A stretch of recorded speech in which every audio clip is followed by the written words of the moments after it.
Hi, everyone. Happy Friday. It is Zena Krogadal, your American Dreammakers host.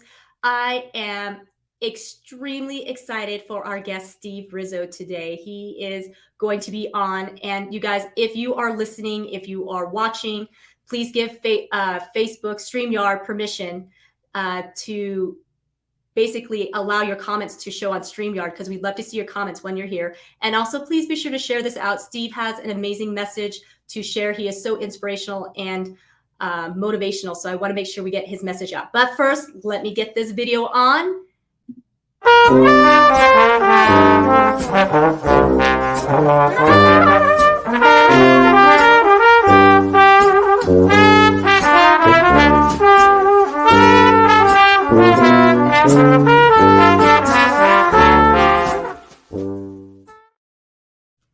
Hello again. It is Zena Krogadal on Friday, a wonderful Friday to that matter. So I am so excited for you to meet Steve Rizzo, a motivational speaker, author who harnesses the power of laughter and positivity to transform lives. With a background in comedy, Steve captivates audiences with his infectious energy and genuine passion for helping others.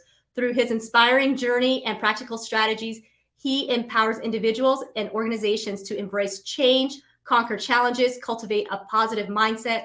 Let's join Steve as he guides you on a transformative journey to unlock your unlimited potential and create a life filled with joy, purpose, and success. Hello, Steve. How are you? Boy, that's one heck of an intro. That's a lot of pressure. It's all true, though. Yeah. Wow. Thank you. It's so good to see you, and it's so good to be on the show. And I'm so glad you're doing this. This is great. This is so cool. And by the way, quite a few people are talking about how well you're doing with this, so you should know that. Yeah. Oh, thank you so much. Yeah. It's just a great forum to get have a guest on and to spread their message or whatever it is they've gone through in life. And if it helps one person, then you're a spark that ignited change in someone's life. So. And you would absolutely know because you have been absolutely changing and transforming lives for quite some time now. So tell us about yourself here, Steve. We'd love Yeah. to hear. Yeah. As you said, I did stand up comedy for over 25 years. I headlined comedy clubs and theaters and colleges throughout the country. I had my own Showtime special, been on a lot of late night TV stuff. And middle of my comedy career, I noticed there was some kind of a shift started taking place, and I started realizing there was more to laughter than just laughter. There was more to comedy than just making people laugh. And started realizing this was so weird too. It's actually, I didn't even intend to talk about this, but I think it's a good idea. There were times when I was on stage doing stand up. There could be 600 thousands of people in the audience. It didn't matter, and I was in the zone, and I'm making people laugh their butts off, and I'm doing it. But at the same time as I'm doing my stand up, there's something going on within me, and it's the weirdest feeling because I felt like I was in two different realms. Okay. And the other part of me is going, wow, what a trip this is. I am making all of these people laugh. And in this audience, there could be people experiencing some major challenges in life. Maybe they're going through a divorce. Maybe they're having financial difficulties. Maybe they or a loved one are inflicted with some kind of illness. But for that hour or hour and a half that I'm on stage, their challenges, their problems, whatever they were, didn't own them. Why? Because they simply allowed themselves to take time out to laugh. And then I coined the phrase, laughter is the pit stop in the rat race of life, and that it gives you enough emotional fuel and repairs to get back into the race again. But the initiative and the proficiency by which we allow ourselves to laugh comes from what I call, and it's in all of my books, from what I call your humor being. And everyone is on this planet, I believe everyone on this planet is born with a humor being within them. Unfortunately, most people go their entire lives never knowing they have this power, let alone how to tap into it and make it work for them. Your human being is of your higher nature, your authentic self, your true self, the God part of you, if you will.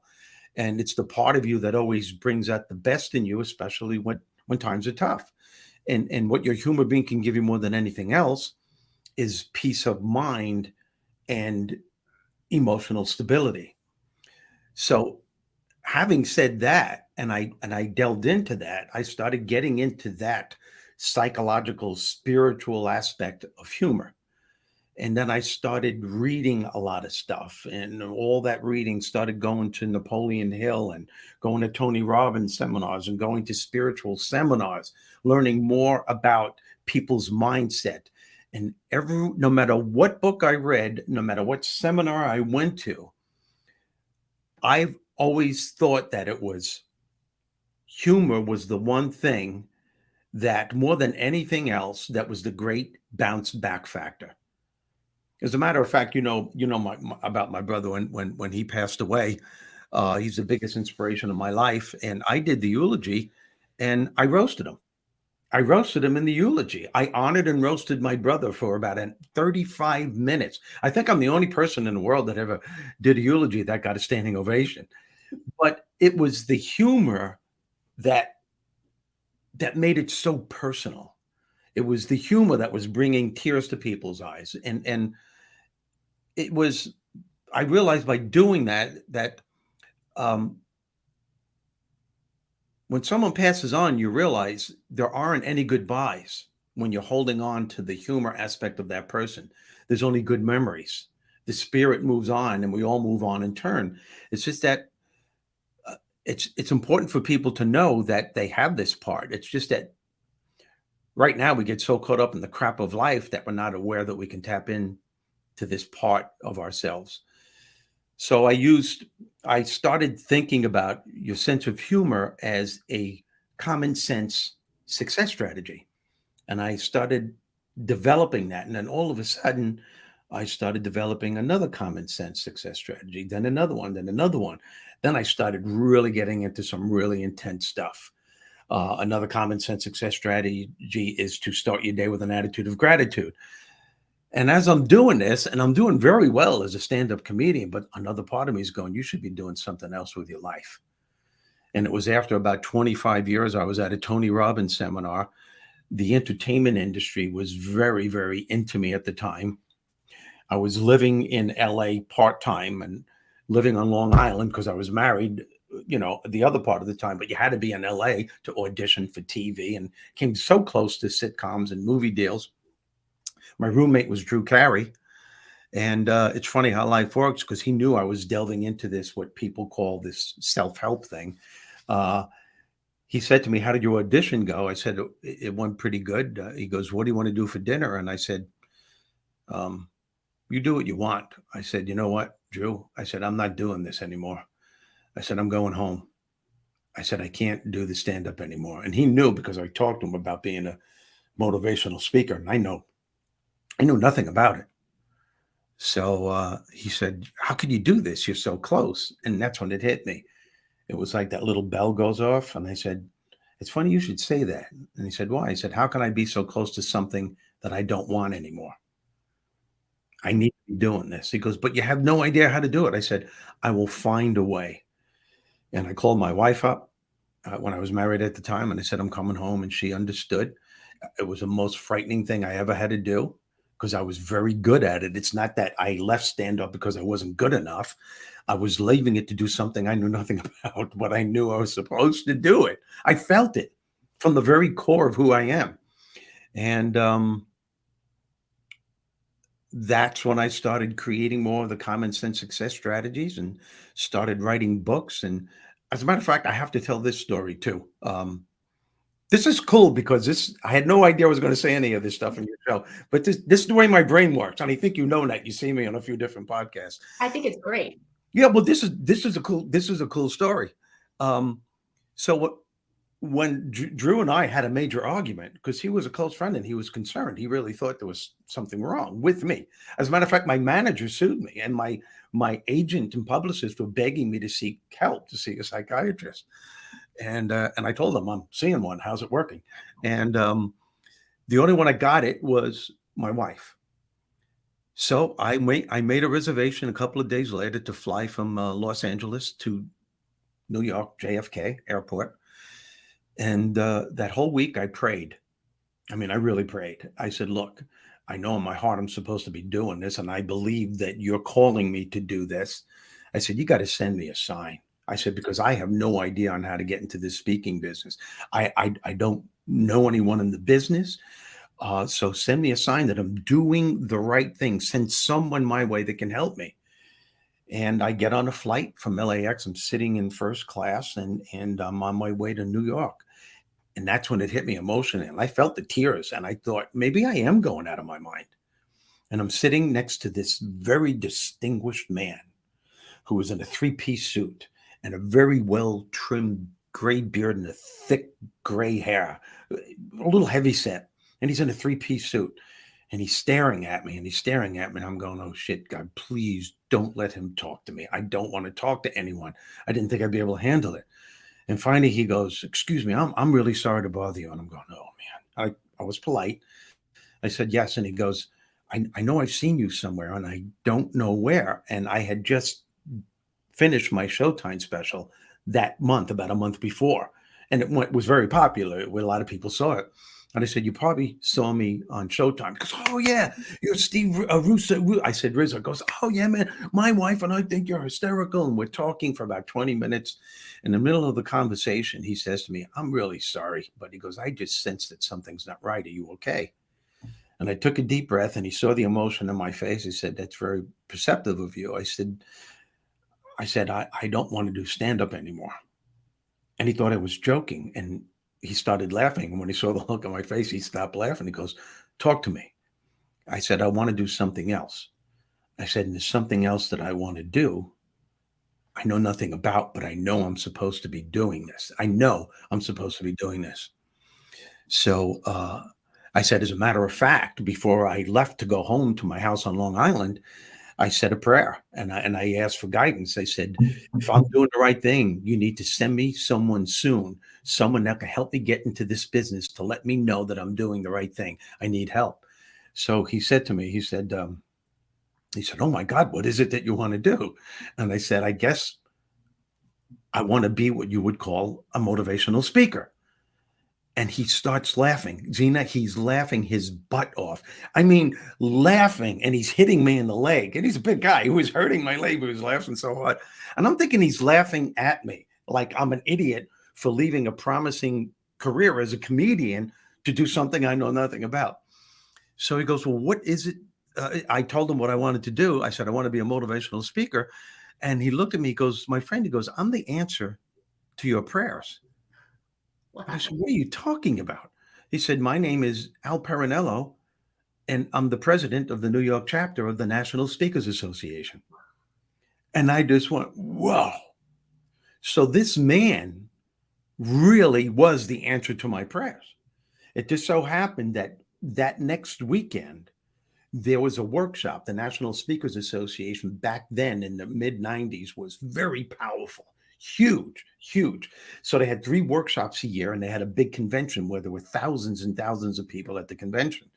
And he asked me to go to the Omni Hotel in Charlotte, North Carolina, at the workshop where there were about maybe 800 to 1,000 people. Now, the people that go to these things are agents that book speakers, and it's all how to's. You go into these workshops, how to create a video for your speaking career, how to create a website, and how to do this. Here's the thing that you're going to love this. There I am thinking I'm going to be light years ahead, and I don't know anything about the business. When he introduced me to the people, 90% of them already knew who I was, because they either saw me at the theater in their hometown or the comedy club, or they saw my Showtime special. And these are high-end people, members of the board of the National Speakers Association. So I schmoozed.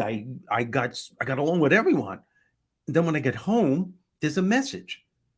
Steve, this is Vanna. I'm a part of the board on the National Speakers Association. And we were so impressed with you at the workshop. We'd like to know in 6 months if you would like to be a general session speaker for a couple of hundred of the top speakers in the country. Wow. how to add humor in their presentations. And I was so excited. I called up. I said, I'd love to do it. And Zena, I knew nothing. I didn't have a speech perform ready or nothing, but I had 6 months to prepare. So I did it. It totally killed. 6 months later, I did it, and there were thousands of people. I nailed it, and all they didn't have phones then. They didn't have iPhones. They didn't have anything back then in the mid uh, um, 90s. So all the speakers agencies and all the high end people, the publicists, and everybody was giving me their business cards. My speaking career catapulted way faster than my comedy career ever did. And there I was at one point thinking, I'm going to be so far behind. And there was a part of me going, this isn't going to work. And there I was starting off almost at the top already. That's amazing. It's follow your heart. That's all it is. Follow your heart. Follow your authentic self, the God part of you, however you want to call it. Follow it. You can't go wrong. And that's living proof right there. Yeah. And as Tim's story says, it's a God idea. You had Yep. a God idea. You knew Yep. this was your purpose and your destiny, that comedy was great and it built a skill that others didn't have. And then you were able to apply it to something that you knew in your heart, it was going to reach a bigger impact. Yes. Yep. And the answer to my prayer was that guy Al and my friend Lisa Perna, who has a beautiful book out called Touched by Prayer. She says you received the God wink. You received the God wink. That's what you get, a prayer answered immediately. You don't have to wait. It was on the plane. And you know what the amazing thing is, Zena? I could have told that guy, excuse me, I don't want to be rude, but I just can't talk. You're gonna have to honor my space and my time. And I came this close to doing that.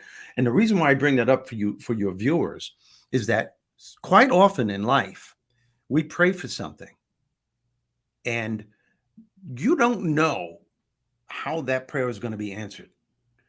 Most people have an idea, well, it's just going to come. No, you don't know how it's going to come. That guy was the answer to my prayer, and I could have squashed that seed possibility from that prayer being answered with a bad attitude, with my negative inertia, with my woe is me story that I was feeding myself, with the fear that was consuming me. As soon as I acknowledged him, though, that was the answer. That's my point, though. You just never know. You always have to be aware. Your mindset during prayer, before prayer, during prayer, and after prayer, that mindset has to be there, that it's going to come to you somehow, some way. I love that. I love that you shared that. I love that you weren't planning to share that, but it was just coming out of you. So that's awesome. And I really love that you mentioned how humor is so important, and your humor being, I love that you've got that as a term, and that you've really produced many concepts around that. Laughter is absolutely the best medicine. I Yep. mean, the Bible mentions that. It's been proven, I think, in neuroscience as well. Yeah. And so, how awesome that you took a gift that you had already, which was humor, making people laugh, and then you took it to another level that not all comedians would be able to do so, but yet you were able to do that. I applaud you. I thank you, and you nailed it. You're right. I was able to do it, but again, it wasn't me that did it. It's like the God part of me knew there was a plan for me before I even knew it. And throughout my speaking career, I have been blessed because something opened up in me when I became the speaker. All venues, I was keenly aware of observing people, and I've been blessed with every common sense success strategy that I give people when I present. It could be 200, it could be 10,000 people in the audience, because sometimes my audiences are that big. But the point I'm making is that I always give the strategy, like unleash the power of your humor being. That's a common sense success strategy. The other one, as I stated, every morning start your day with an attitude of gratitude. That's another strategy. But for every strategy that I give, and there's about a dozen of them, I have a story, a true story that exemplifies the strategy. And what makes it even more empowering is that 95, 85% of the stories that I use to exemplify the strategy are from famous people. So when you're telling the story of a famous person like Rodney Dangerfield, he's one of my stories. My relationship with Christopher and Dana Reeve 5 months before he passed away, he's the attitude of gratitude story. My brother Michael, which is become the leader that you were meant to be. That's my brother Michael's story. Embracing change is my brother Michael's story. So um, when I speak to groups, it's just I have that because, and I think we all have stories like that. It's just a lot of people aren't aware that wow, that's a lesson that needs to be heard. I should tell this to other people. Maybe they can learn the same lesson. So that's what I do when I speak to groups, and all those strategies are in my books. And humor being is one of the most important ones, as I stated. I remember 9/11. That's another thing I have. I have a keen memory, and it's not me, it's my authentic self part of me. Um, Even in 9/11, it was 3 days after 9/11, how important laughter could be. It just made me, it hit me. And it was 3 days after 9/11, and there was a reporter. It was such a solemn moment. It was silence. There was smoke and debris still coming up from the wreckage. And she's looking at firemen who are all full of soot and just bandaged all over the place, and they're exhausted and ready to go back in to look for remain bodies or survivors. And she's looking at this one fireman. It's a big guy, and you couldn't even see the facial features of his face because he was filled with soot, and he had a bandage around his head with a big blood stain on it, and his arm was in a sling. And she just goes up to him. You could see the emotion in her face, and she goes, "Excuse me." And he looked at her, and she said, "How is it that you have the courage to go back in there to do what you're doing in your condition? You look exhausted." He took a deep breath. His chest went out. He went up to her. He grabbed the microphone, and he said two things: "I'm a fireman, and I'm from New York. That's all you need to know." And everyone started laughing and applauding. I grant you, Zena, that laughter only lasted 5 to 7 seconds. The applause stopped immediately. But here's my point: sometimes a couple of seconds is all you need to catch your second wind. Laughter, your humor being, gives you that couple of seconds every single time. Every single time. And that hit me like a ton of bricks when I saw that. So, of course, that's an experience that I witnessed. Of course, I'm like I just did with you. I told the story. I do that when I give my speeches. It's in my books. That's the best way to learn is from life's experiences. Yes. So, Yeah. Wow. That's a great story. You have so many great stories, Steve. Like we could just go on all day, but we don't have all day, right? well, what about my needs? Come on. Yeah, exactly. So you've written several books, but you've got one most recent, Yeah. Conversations with Bob. Can you tell us about Conversations with Bob? Yeah, I can. This is the main reason why I was put on this planet. This is my mission for the rest of my life. The strategies that I talk to you about are all in this book, and way, way so many more. Way, way so many more. And Zena, can I see you too? I like talking to you. That's cool. Yeah, you That's got it. cool. Thank you very much. You're very good at that. I couldn't see. That's something I can't do. This well. Let me put her up, and there we go. I'm so glad you're in control Ken here. taught me. Ken taught me. Yeah, of course. I was just going to say, I figured that, right? He's a good teacher, though. Um, this book took me um, 7 years to write. And it's funny how life works, because just when you think your life is just going on an even kill and everything's good, something is going to happen eventually. It usually does something. It's not being negative. It's just that, we should wake up every morning knowing that you're going to be confronted with a challenge. Maybe it's a little one, but maybe it's something astronomical. You should go through life knowing that, not thinking about it when it's going to happen, but no, it could. But there's something within you that can meet the challenge head on. That's the important thing. So I started writing this book at the lowest point in my life. This book took me 7 years to write. Every time I thought I was finished, Bob who is God in the book, told me, "No, you're not. I'll let you know when it's finished." It was very frustrating at times. And I wrote it. I started writing it after a divorce, after 34 years of marriage. That was my decision, which made it even worse for me because my wife is the best person in the world. But I knew that something was missing in my life, a very spiritual high part of me. This might sound corny to some people, but this is it. Would have been voided, would have been missing if I didn't go out on my own. I spend a lot of my time by myself now, and I have been since the divorce, which is 7 years now. And I started writing it, like I said, and I moved. I was so upset about what I did, but yet knowing I did the right thing, it was a conundrum. You know, you're doing the right thing, but if it's the right thing, why is this hurting so much? And I went into a depression. And I got up one morning because my wife and I were still living together, and I had to figure out where I'm going to move. And I woke up and something said, "You got to move to California." Now I'm living way on the East Coast in Long Island. And I told my ex that that's where I'm going. I'm going to California. And she said, "Oh my God, what is wrong with you? Please see someone. I'll go with you. You can't do this." And I did. I have friends in every state in this country. I made a few phone calls. They got me an apartment in Marina Del Rey, and that's where I lived for 2 years. And I knew I had to face whatever demons were consuming me to get my life together. And it was about 4:30, 5 o'clock in the morning on Venice Beach.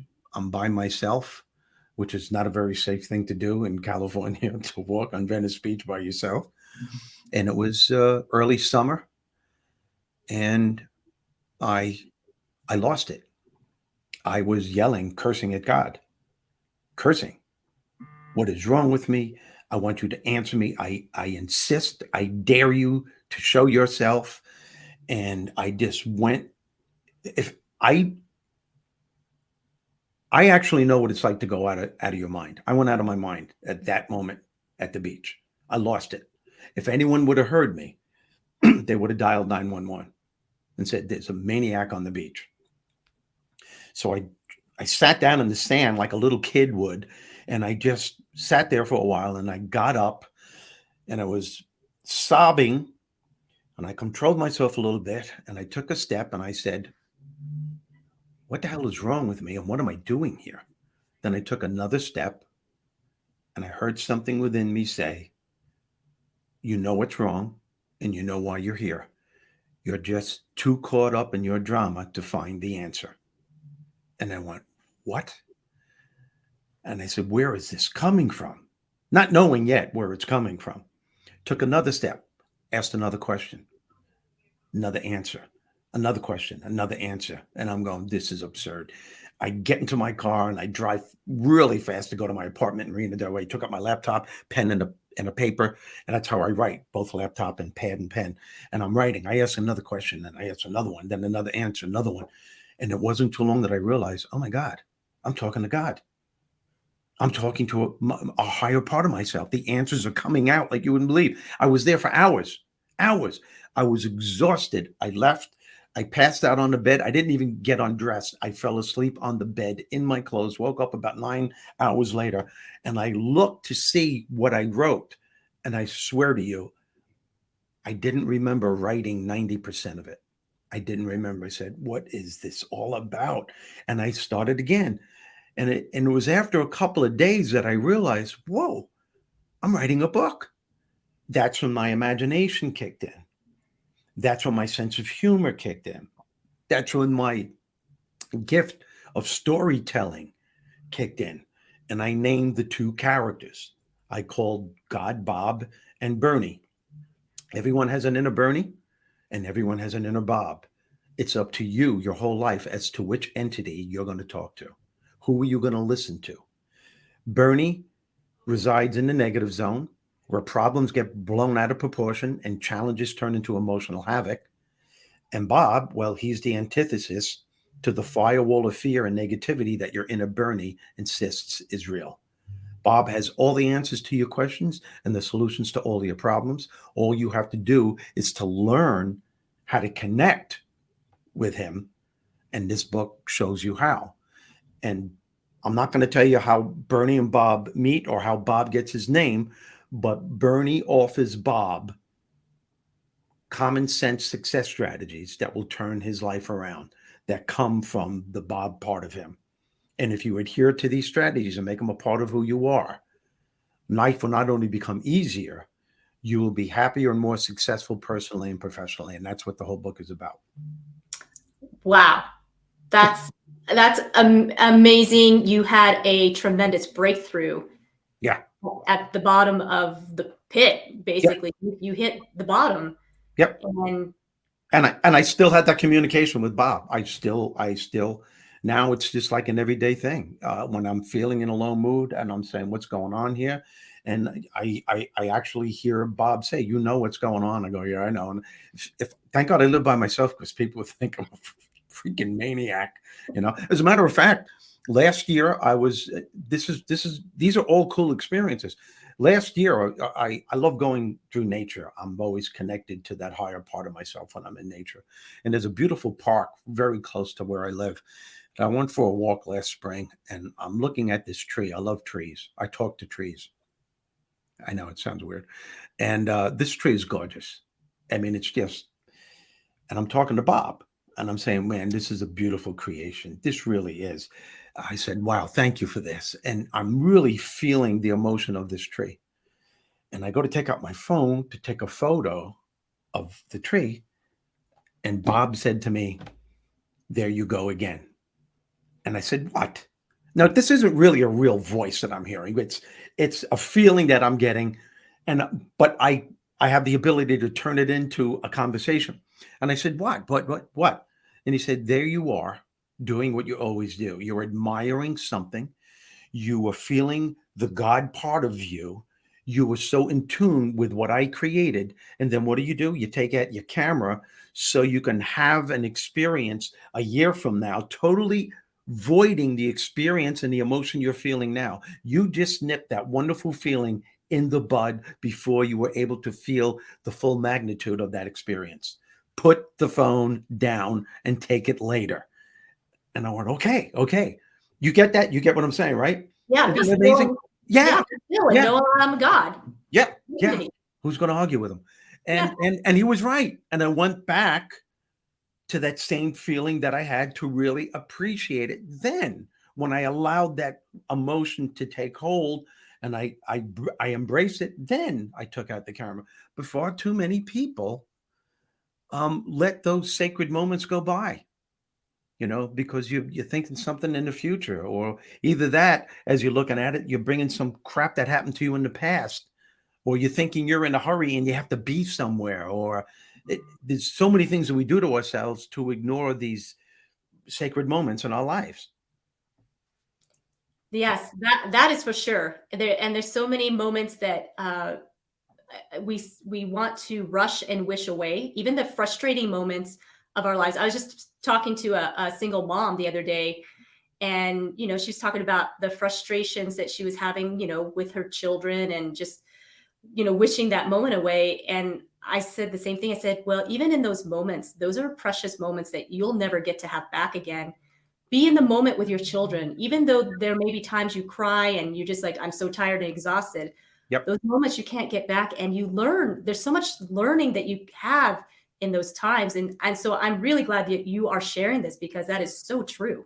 Oh, that's a good point you made too, because that's what happens first thing in the morning, especially with mom and dads that work. And they have these little kids saying, "Daddy, watch me, Mommy, watch me, watch me," and they're going, "Not now, honey, not." Oh, that's good, honey. You nailed it. You'll never have that moment again. You'll never have it. And we let sacred moments go by. And as a matter of fact, in book 2 that I'm writing now, Conversations with Bob 2, Bob comes to Earth in the guise of a person in every story. And there's one particular story where someone who's in their early 30s is so caught up in their job, so caught up in trying to make a living that they're forgetting what it's like to live. And this person who is the super of the apartment building that he lives in. He's Bob. They become close and have this conversation. And he said, well, you just did it again. And she said, what are you talking about? And he explained to her that you just let a very important moment go by. And they have this conversation that live in the moment. You're so caught up in trying to make a living that you're forgetting what it's like to live. And she realized it and something clicked. And anyway, that was the lesson in that story. And we all do it. It's one of the biggest um, sins that human beings commit on themselves. Yeah. So yeah. Yes, that we just let those things go by and we just don't even, yeah, think twice about it sometimes. So you're right. Paying attention to what's deep inside, what is that God voice saying to you, and then acting on it out of faith. Yep. Yep. And don't be afraid to ask. What do you mean? What do you mean? And let the feeling elaborate itself to you. Let that uh, it's the coolest thing to do. It's the coolest thing to do. You're having a conversation with, I call Bob. You can call Bob if you want. You can even say God if you want. You can call it whatever you want. You can call it Xena. You can call it whatever you want. It's there. It's there. You know. So that moment when you decided you weren't going to do comedy anymore, you're telling Drew Carey, I'm going to be a motivational speaker. You said that was the scariest moment of your life because you didn't really know how it was going to happen, Yeah.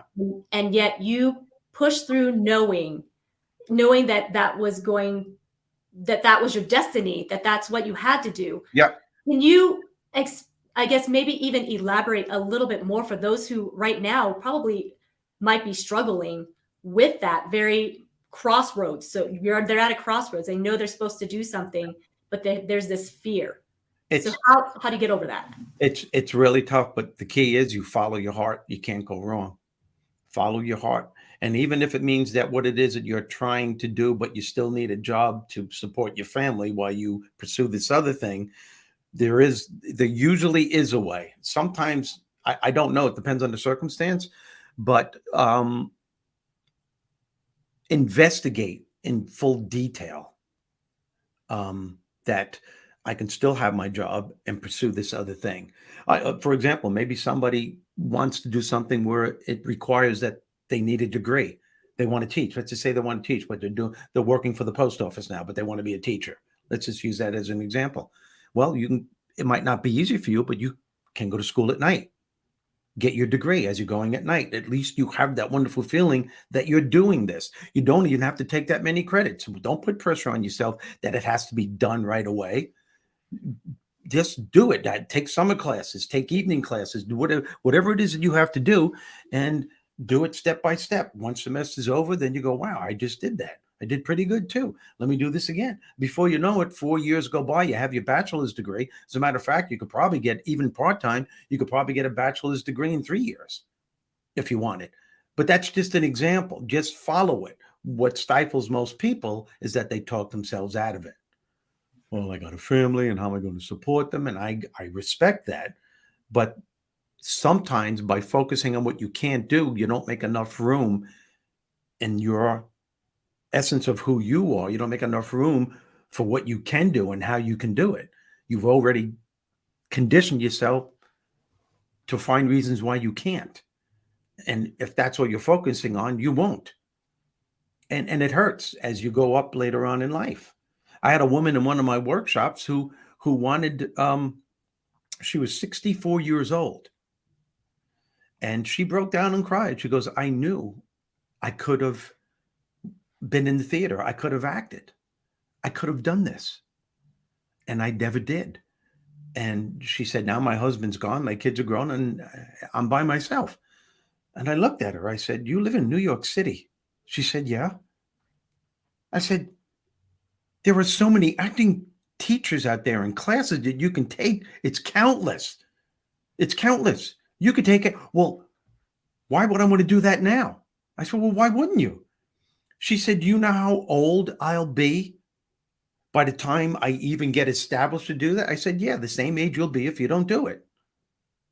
Start it. She started it. It took her not even a year, and already she's got a job in the theater. She's Wow. got a job in the theater as an associate, as an assistant for producers and doing this stuff. And she's still taking her acting classes. And Every now and then they still have dinner theater in the city, and she's doing some bit parts in dinner theater. So she's following it, and she's doing it. That's what I'm saying. You don't have to become a star to do what it is you want to do. Just do it. It's the doing that really counts anyway. And that's great advice that you said you be the same age if you don't do it. So Yeah. why not just keep moving, right? Yeah. Yeah. Yeah. You don't want to get to a certain point in your life and go, I should have and I could have. I think the boldest thing I ever did, and it, it, it took me years to find out that I really did the right thing by leaving. When I started finding out who Stephen Francis Rizzo really is, when I started connecting with this part of myself that I honestly believe I would not have, because I would have been in my comfort zone because my wife did everything for me. She was the motivation behind the motivator. She was, and I just knew, you know what? I was too comfortable here. There was a higher part of me saying, you could stay here and you could probably be very, very happy. And I probably would have been. But I also would have felt as I got older, something was missing. And now I'm at a place where um, I know it was the right thing. And as I say, and this is a pretty powerful statement, sometimes doing the right thing can be the most painful thing you could ever do. Hmm. But I Yeah. did it. So Very, very profound for sure to state that, because sometimes we think doing the right thing is going to feel good. That's how we yeah, know. I mean, that's what a lot of people use as their measurement. yeah, yeah. And as far as doing the right thing too, with making the transition from comedy to speaking, that lingered for a couple of years, even though I was still I was getting to be a very successful speaker. I was getting a lot of work. And but every now and then I'd look at I'd go to the movies or see a sitcom. Now, my opening acts, Zena, Chris Rock opened for me. Wow. Seinfeld opened for me before Amazing. they were famous. Okay, before they were famous. Rosie O'Donnell, Drew Carey opened up for me. So when years went by and these guys were becoming the big stars, every now and then I would sit and go, I wonder where I would be had I stayed. Would I have had my own movie? Would I have been that incredibly famous? I'll never know. But so for a couple of years, it kind of like gnawed at me, but now I'm in a position where I am that spark that ignites change in so many people's lives. There's nothing better than that. It has nothing to do with fame. That's how in tune I am with myself now. It's not fame is if you are, that's great. If you're not, well, that's great too. One of the things I teach my grandkids, and I wish I would have taught my son this, but he gets it now. I tell my grandkids, everyone's always telling you to be the best, to be the best. No, no, no. What's important is for you to be the best that you can be. Be your best. And by doing that, if that leads to you being considered the best in your chosen field, well, that's great. And if not, that's great too. The important thing is just do your best. And only you know if you're doing that or not. And Beautiful. sometimes doing your best means making tough decisions, Hmm. sacrificing. Yeah, that's very, very beautiful that you're teaching that to your grandkids, because so many of us have been drilled that you have to be number one. Yep. But you don't really have to be number one to make an impact in the world. You don't have to be number one to transform lives. You don't have to be number one to live the life you're supposed to live. So I love that. Yeah. Steve, Thank you. Yeah, I appreciate that. And my Steve, grandkids are like that. So go ahead right away. I was going to say, to get a hold of you, it's steverizzo.com. SteveRizzo.com. That's it right there. You can see www.steverizzo.com. If you want to order the book, you can go to the website and order it, but you can also go to yourinnerbob.com. You can go there. Yourinnerbob.com. Yeah. Okay. And you can go to the website because all of that is there anyway. It's all there? Okay. Yeah, it's all there. It's all there. And when you click onto the part for the Bob book, you will see excerpts of the book that you could read certain paragraphs and certain chapters. And there are quite a few videos you can watch on the message of Bob. So, Awesome. yeah. Yeah. I really enjoyed today, and I really appreciate you taking the time out of your busy, busy, busy schedule, because you are out there making such a big difference. But I want to ask, do you have one more thing that you want to leave our viewers with?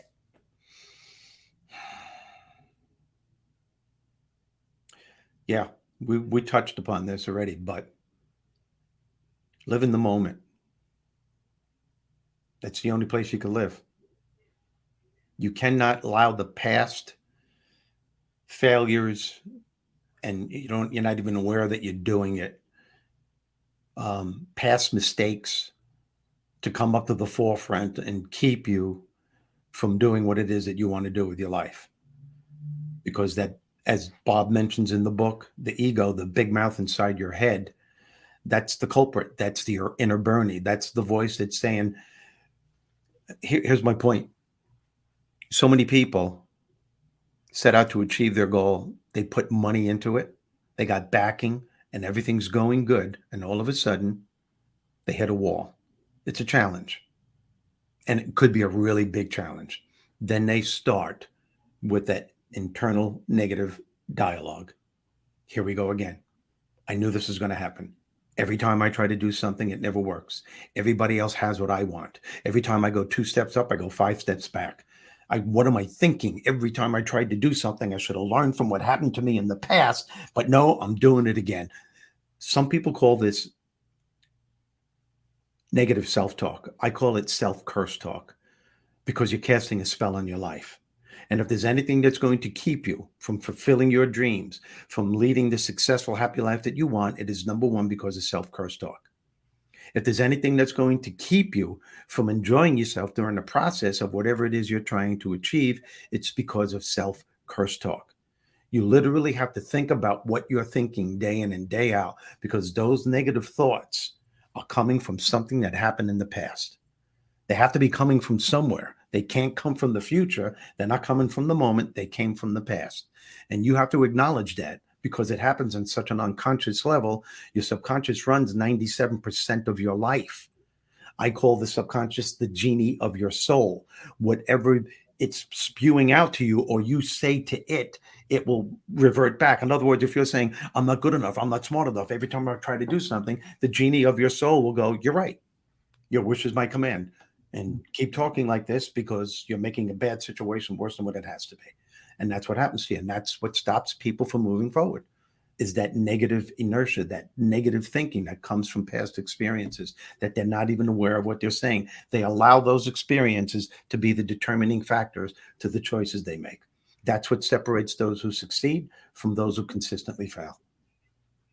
Awesome. Oh, so much wisdom from you, Steve. And I'm so glad that you answered the calling. I'm so glad you followed uh, what was really bringing you towards something even bigger than being famous, although you are famous. So I don't, you know, I Right. mean, Yeah, sure. Okay. and you know what? You never know. There still may be a movie made about you. You're not dead yet.